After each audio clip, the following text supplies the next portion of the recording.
Well, good afternoon. I'm Rick Dancer. It's nice to be back.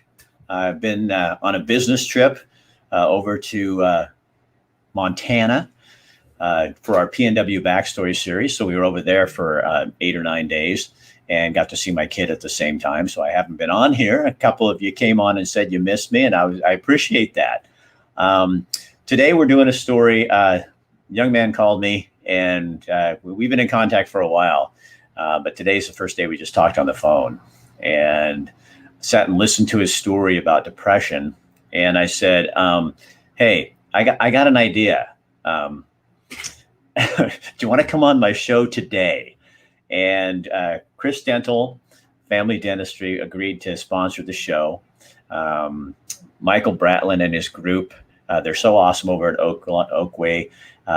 They just do so much in the community, back in the blues. They back police officers in our community. They do all kinds of good things for town. They're starting a Saturday dental clinic on Saturday, and they also are open on weeknights. So they do so much protection and protective work for COVID that you feel super safe when you're in there getting your work done.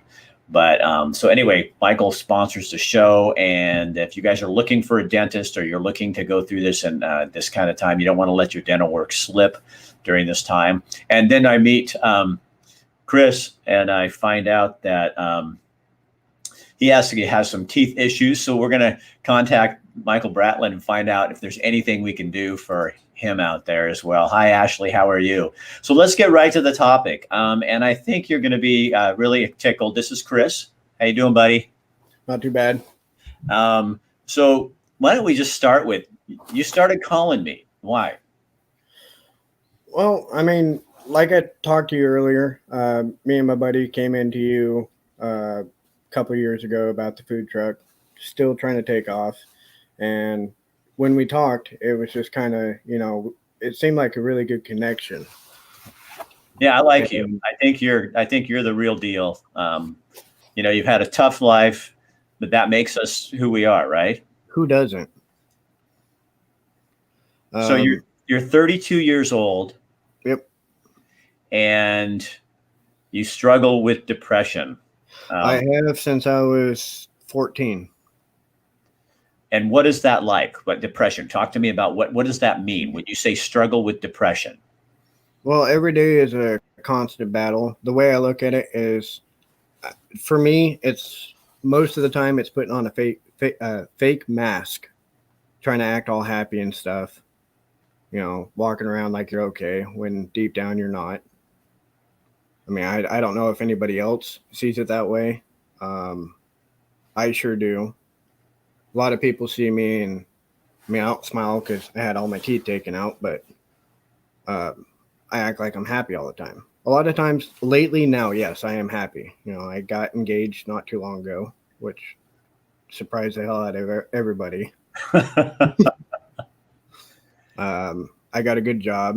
Right now I'm on light duty because I might have to have surgery on my neck because I got 5 protruding discs and it's causing nerve damage. So what does depression look like? Like, what is that? Because I think people that don't struggle with real depression sometimes feel like it's just, well, get over it. I mean, come on, Chris, just, think happy. To me, there's certain types. I mean, you got these people that complain about, well, my girlfriend left me, or, I didn't get the raise I wanted. Yeah, you're gonna feel some type of slight depression. I get that. I've gone through it. Like the major severe depression, and I have dealt with this, is basically a kick in the fucking nuts. I mean, that's all I can put it. It's the lowest of the low. You hit rock bottom and then you go a little bit lower. I can't really explain it any more than that. It sucks. You feel like you're worthless. You feel like nobody gives a shit. I don't know how to explain anymore. So, and it's not something you daily struggle. It's that fucking demon that gets in your head and it just says, hey, something's going to happen. You always have to worry about what the hell is going to happen next. So Someone says, Kelly says, as someone who suffers, I feel like I'm constantly alone in a room full of people, always putting on a smile so I don't get the just get over it attitude. No, there is no just get over it. There is no fucking getting over it. I mean, you got people that will prescribe you pills and whatnot. Yeah, they work for some people. Um, when I was at North Eugene, I went and talked to, not by choice, but um, I went and talked to the school psychologist or whatever it was, and they had me fill out the form. And being 14 years old, you're like, oh, well, this is going to make me better.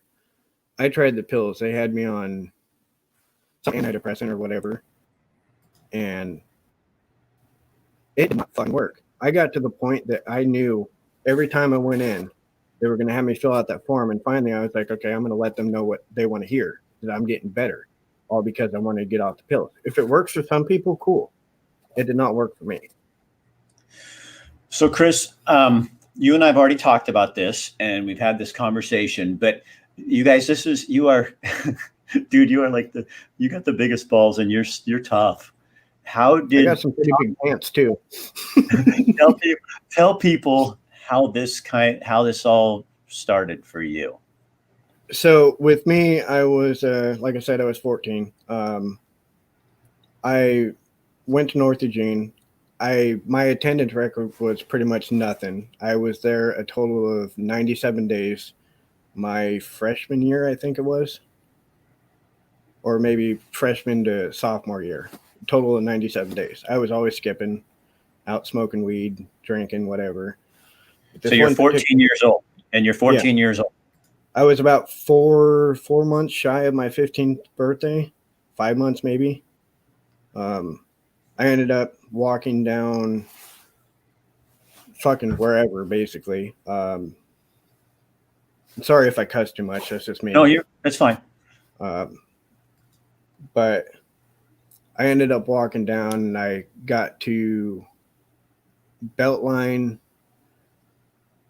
and the Willamette River before they had the bike path there, and I was basically trying to look for a cigarette, and I found this little trail that went back in there, and found this log, and I was like, well, this is kind of a cool spot. And I just sat down, and I ended up finding a couple cigarettes, and I was smoking them. Next thing I know, out of the corner of my eye, there's this person just looking at me, and I was like, well, that's not weird.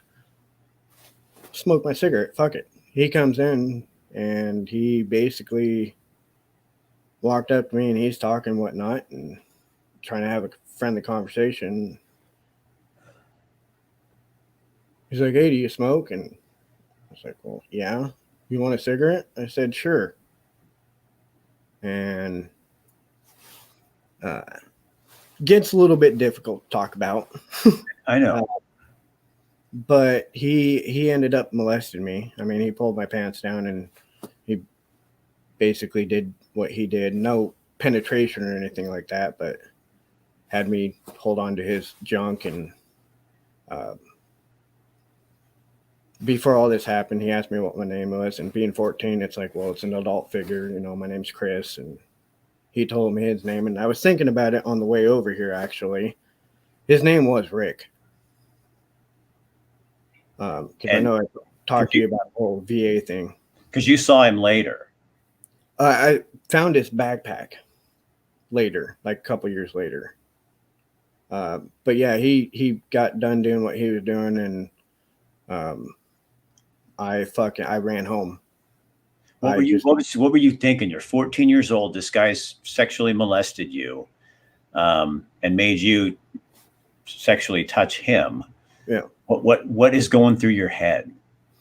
At that point, I barely remember because that was so long ago. But at that point, it was. I'm actually surprised that I made it home.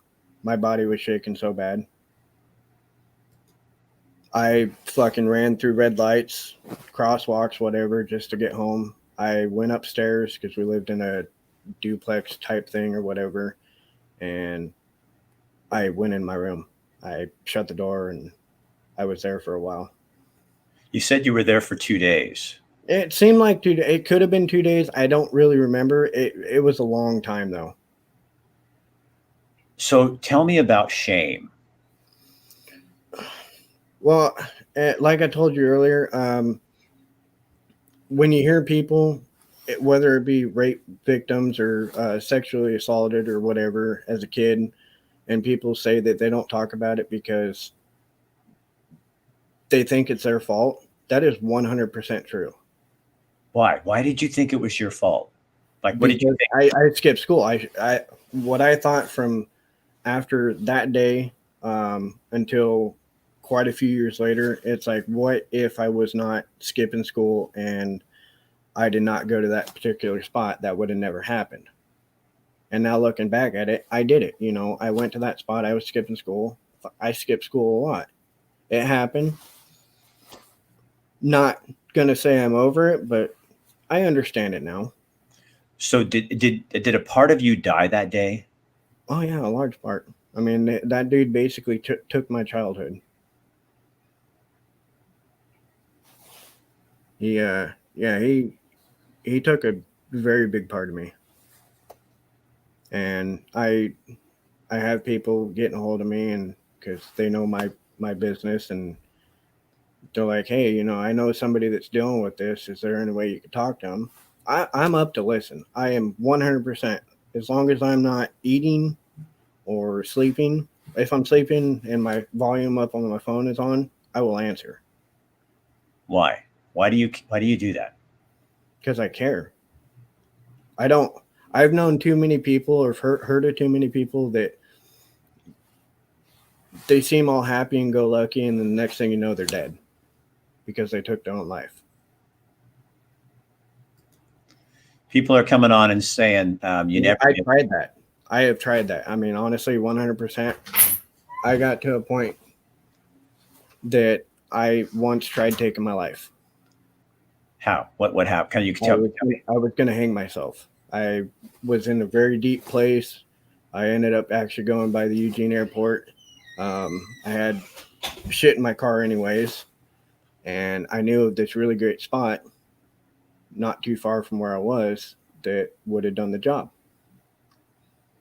I even had the rope over the branch and whatnot, and I mean, I know how to do knots because I was in the scouts. Um, and the only thing that stopped me was family and friends. That is the only thought that ran through my head is what the hell are they going to go through? So I'm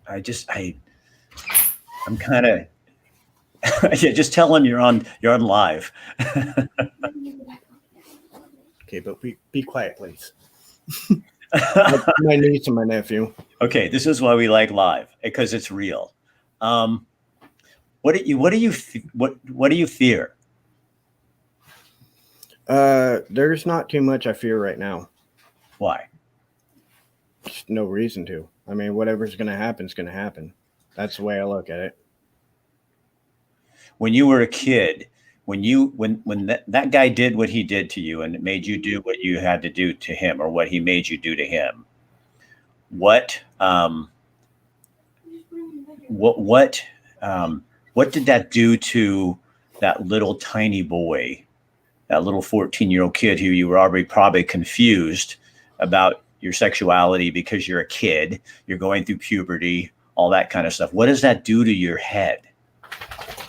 Well, I know this is a little uncomfortable with my niece and nephew because they're under 14 right now and they should be somewhere else. Ask them to go to another room. Well, they were next door and they ended up coming back, which I had no idea. Do you want to take it outside? No, it's fine. I mean, I've said worse around them, so So, since they're so young, what do you tell them to keep them from becoming a victim like what you were for many years? Because I hate the word victim because you're not. You're a survivor. well, I actually I see it as a victim too because it wasn't my choice. I mean, right. survivor, victim, however you want to call it, it's shitty situation. I mean, it could happen to anybody. It just happened to me on that day. What do you what keeps you um, What makes you happy today, Chris? Family, friends, my job, my fiance. Um, Doing this is fucking awesome. I know. And I love, and you know what, for me it is, Chris, it's me doing this for you is what makes me. I think that's fucking awesome, and I love doing this because this is your voice matters, and the things that you have to say are so important to people out there that you don't even know that this medium can do. Social media gets a lot of raps for a lot of shit, and it does a lot of bad stuff, but this is a way that you can reach people who are hurting and who are stuck, because I bet you were stuck for a long time. Talk to me about stuck. Oh, I was stuck for about 10 years, maybe 11, before I finally talked to somebody. And I was just, my body was eating myself alive because I was holding it in. And I did a lot of stupid shit because of that. I mean, I never did any hardcore drugs. The only thing I ever did was smoke weed. I mean, I drank, I still do, but. Is that to cover the pain? I think a little bit of that is, yes. I mean, I'm not going to go out and get completely stupid about it. I got a beer sitting right here, but well, I'm going to go home and have a beer too, so I'm not judging. You know, no, there's a lot of things I could have done a hell of a lot worse things. I know at one point while I was still at school, after this all happened, I was hanging out with the wrong crowd, and we ended up going to an abandoned building. I don't remember where, Santa Clara or something like that. And one of my friends tried getting me to do meth or something like that.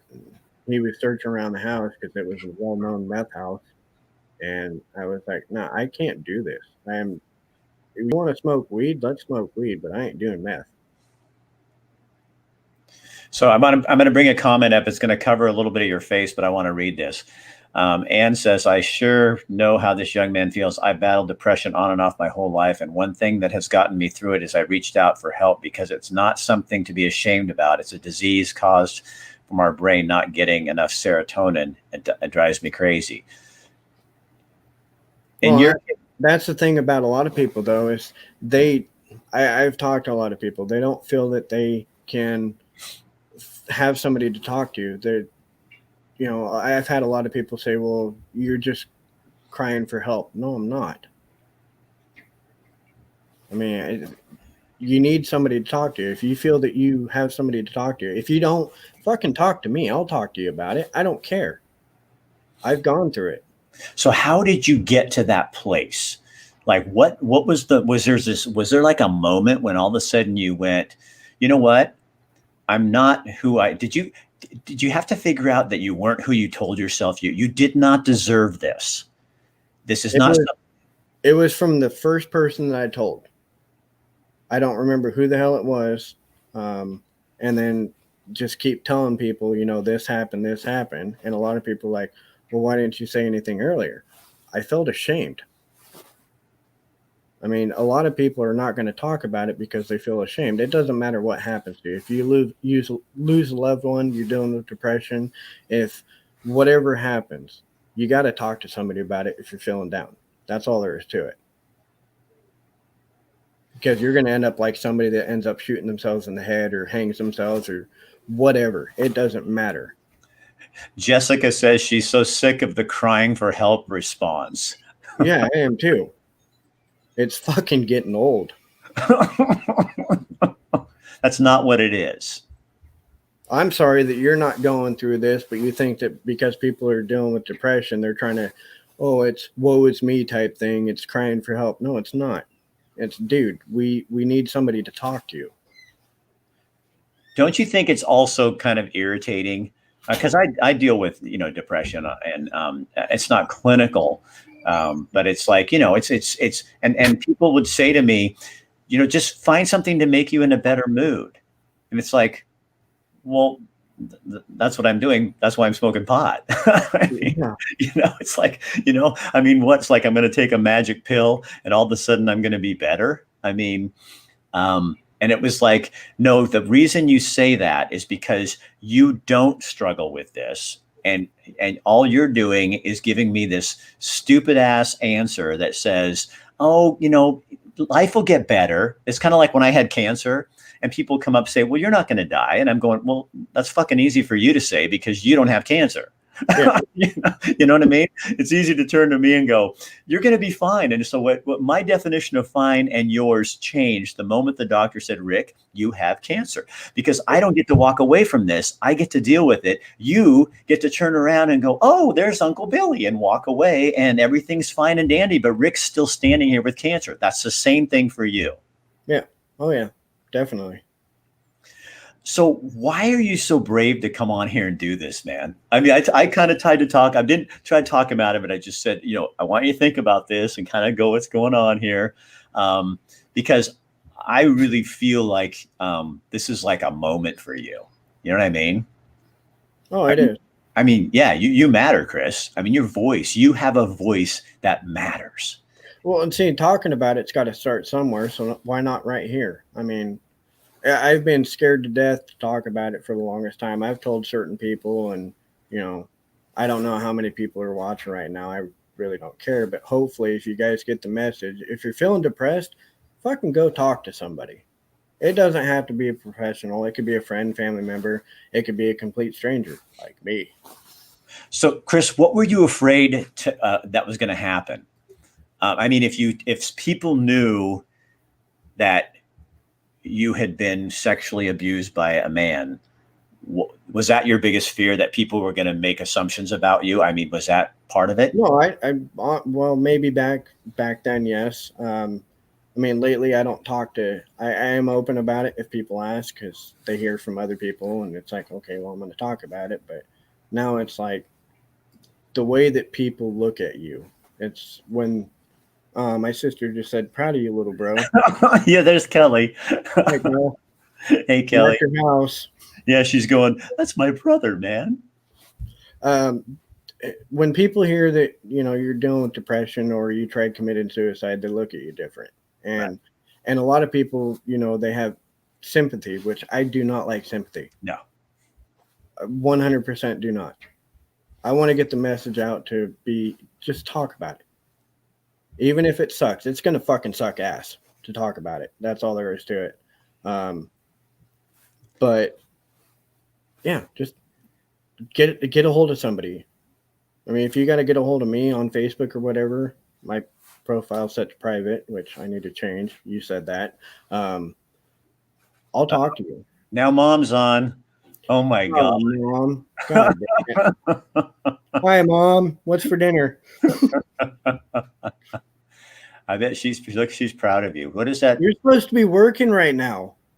What does that say to you, Chris? Oh, I love my mom. The shit that she's gone through. Don't know if you want me telling this, Mom, but she went through cancer as well. Stage 3 breast cancer. And that was probably the hardest fucking time in any of our lives. Yeah. I mean, she's short anyway. She's like 5 foot nothing. So I call her my little garden gnome. So, sorry, Mom. So what is like when you dream, what do you dream? What do you want to, if you could dream like really big, what would Chris Brooks' life be? That is a really good question. I used to dream a lot when I was a kid, seeing where I wanted to be. When I was younger, I wanted to own my own zoo. That's never going to happen. I understand that. Even though I love animals.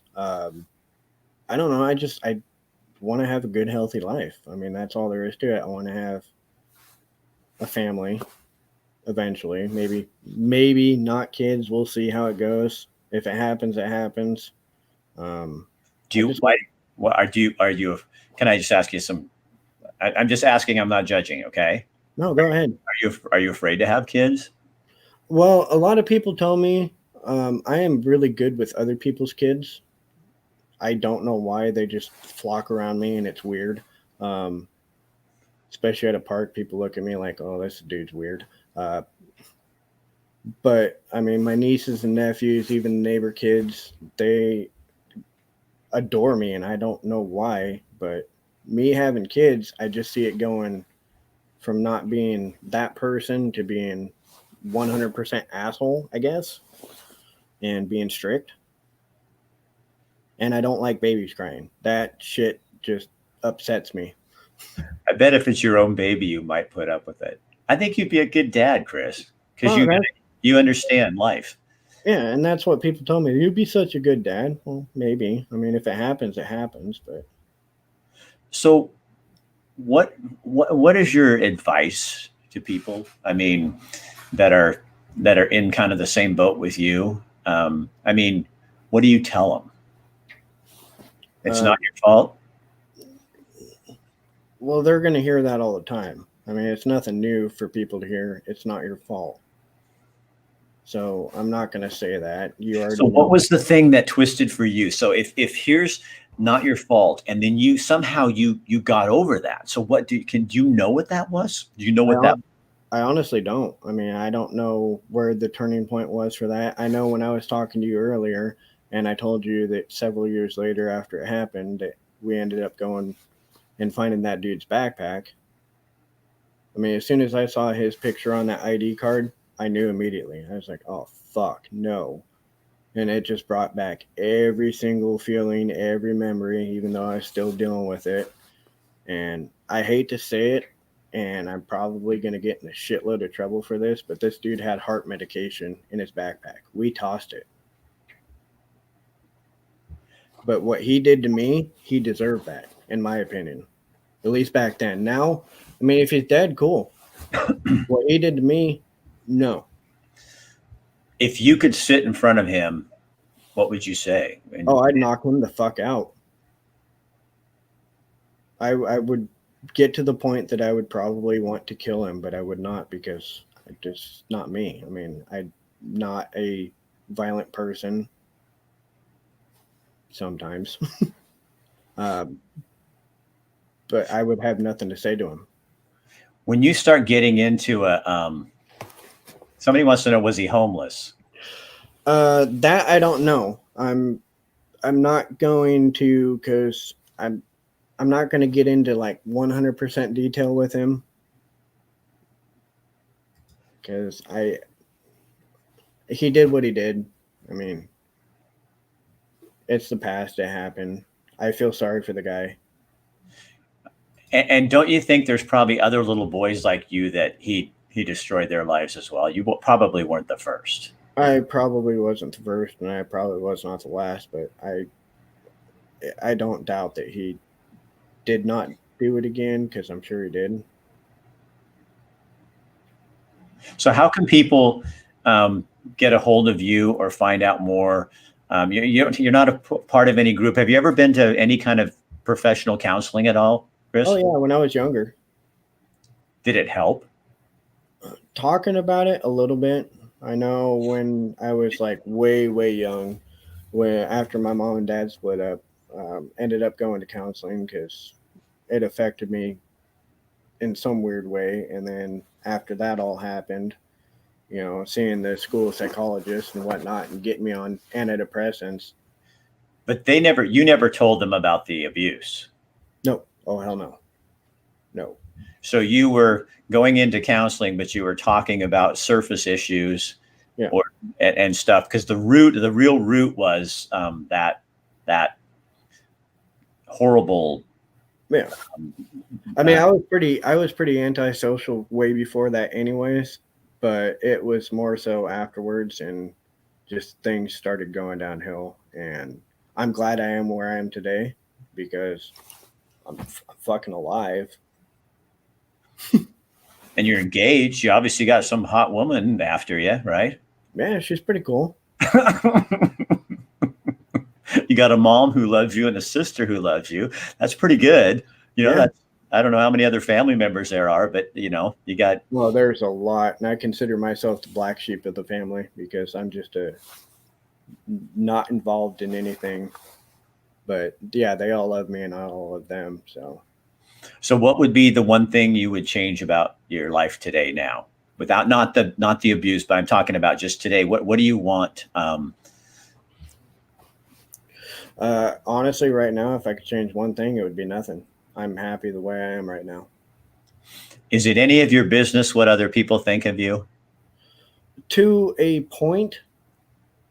I know a lot of times when I'm talking to people, I cross the line. Oh, there's my dad. Shit. Everybody finds you, buddy. Yeah. So when your dad found out, how old were you? Oh shit, I was mid-20s. And you told me on the phone. So what? Tell that story. Like, what did he? Well, and I actually talked to him earlier, and I was talking to him about all this, and I told him that I told you that he was furious. He's like, no, I wasn't furious. I wanted to find the dude and fucking kill him. I said, so you were furious? Yeah. If my son told me that, I would be like, yeah, that's got to be hard for any parent, but especially for a dad, because it's a male doing this to a male. And that's just, it's just so. Well, Chris, dude, I just think you are like amazing. Well, thanks.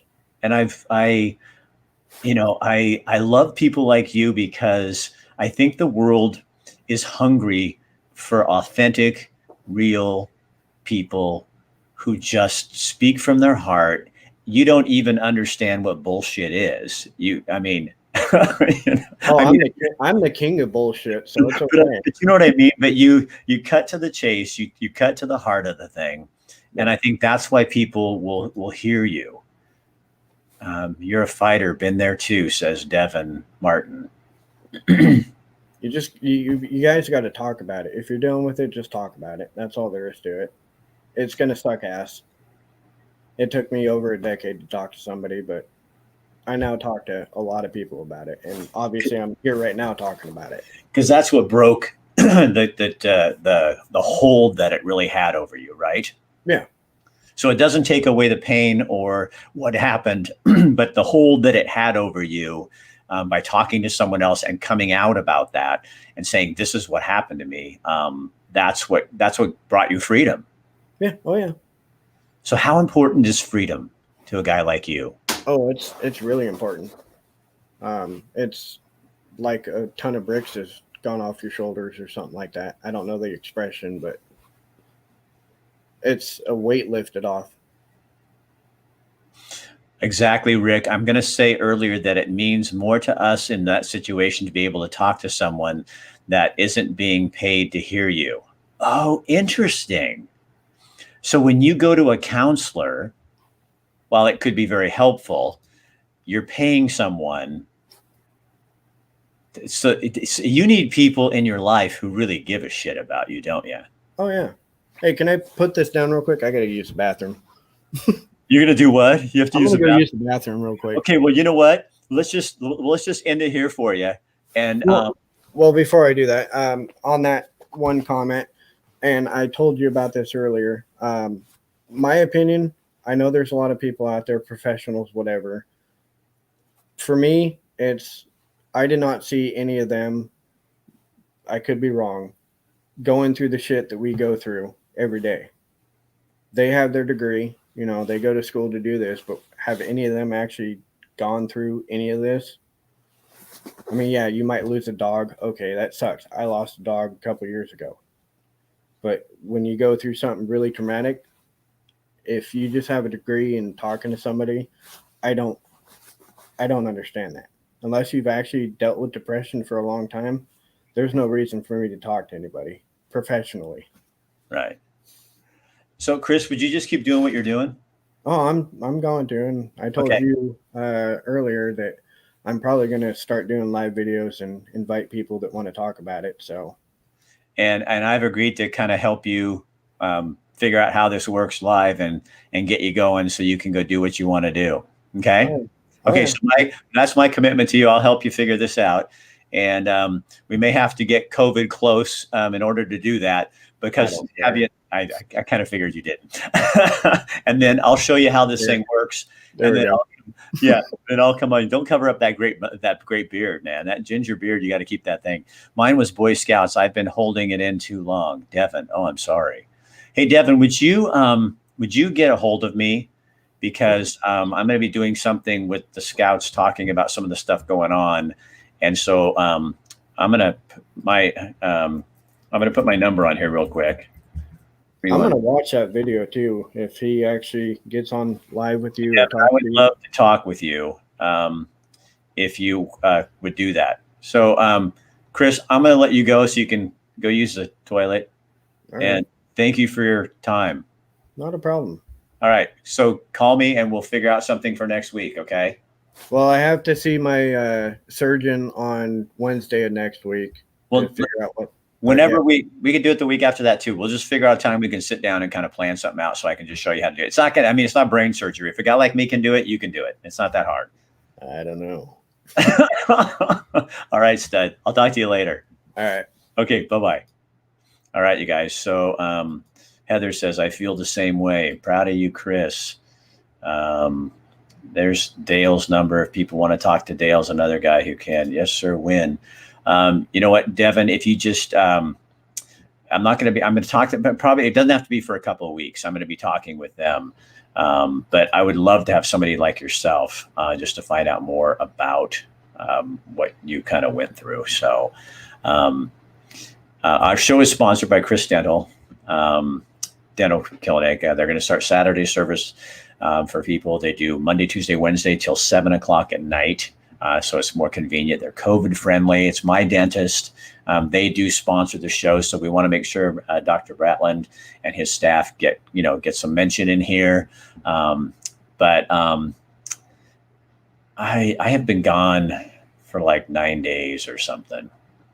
And when Chris called me today, it was like, shit, yeah. This is where the rubber hits the road. You know, there's so much bullshit going on right now. So much just junk and people arguing and blabbing and all that. So, you know, I think sometimes you find somebody like Chris who's just real. And that is so attractive to people right now because we're tired of the shit and we just want real stuff and real stories. So if you're someone out there who is struggling with depression or are dealing with that, we're not telling you not to get professional help, but another thing to add into your whatever is to talk to somebody else who's been through it. Too much shit in the storm of life. Yeah, Devin, I would love to talk with you because, how do you, like, how does this COVID thing and all of this stuff going on right now impact folks like you who already struggle with life as a daily thing to get through? And how do you move that through? There's so much story here. And with Christmas and the holiday coming up, this is a time when a lot of people get really, really depressed because there's this expectation that we're supposed to have a perfect holiday season. And like Chris said, life isn't perfect. Shit happens. And that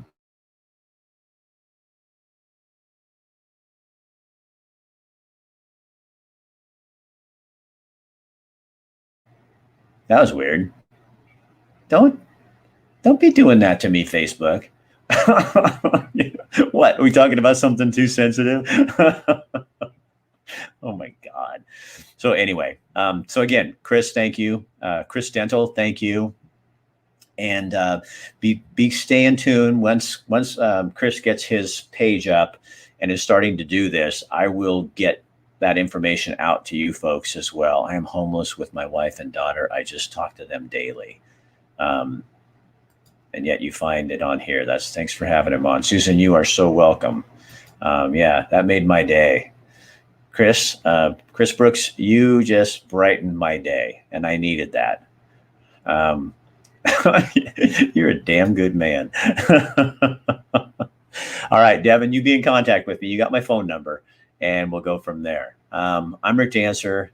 This is Get Real with Rick Dancer, and now it's Get Real with Rick Dancer and Chris Brooks. It's a good life, full of ups and downs. Hey, Chris, also, if you're still out there listening, go find that song. I put a YouTube or an Instagram video on that looks up Days Like This. I can't remember who the singer is, but it's a new guy. But go find that song and watch it. It'll speak to you. I promise. All right, tomorrow night, 4:30, we're talking to a bunch of business owners in Springfield who are pissed off about this new roundabout system that the city of Springfield is talking about doing. They're not happy. And so we're going to put them on to get their point of view. And then on Thursday at 11 in the morning, we're going to be at a Christmas tree farm, Tree Mob. They do commercial and other kinds of Christmas tree stuff. So we're doing that with them. Then at 4:30 on Thursday, we're going to be with up at Steamboat Inn. They were damaged greatly by the fire. They're doing a GoFundMe, and I love that place, love those people. So we're going to be doing something to kind of help them. And Devin says he loves that song. I knew anybody who has, no, it's not Van Morrison. I can't remember. It's a new singer. If you just Google, go on Amazon Music or something and hit it, you'll find it. Fuck roundabouts. Okay. Well, you'll like it, Dale. You'll enjoy the story. So we're going to be doing that tomorrow. How can I help? Just give me a call when you get time next week. All right. Have a good day. I'll talk to you guys later on. And Chris, again, thank you. Love you, man. You're awesome.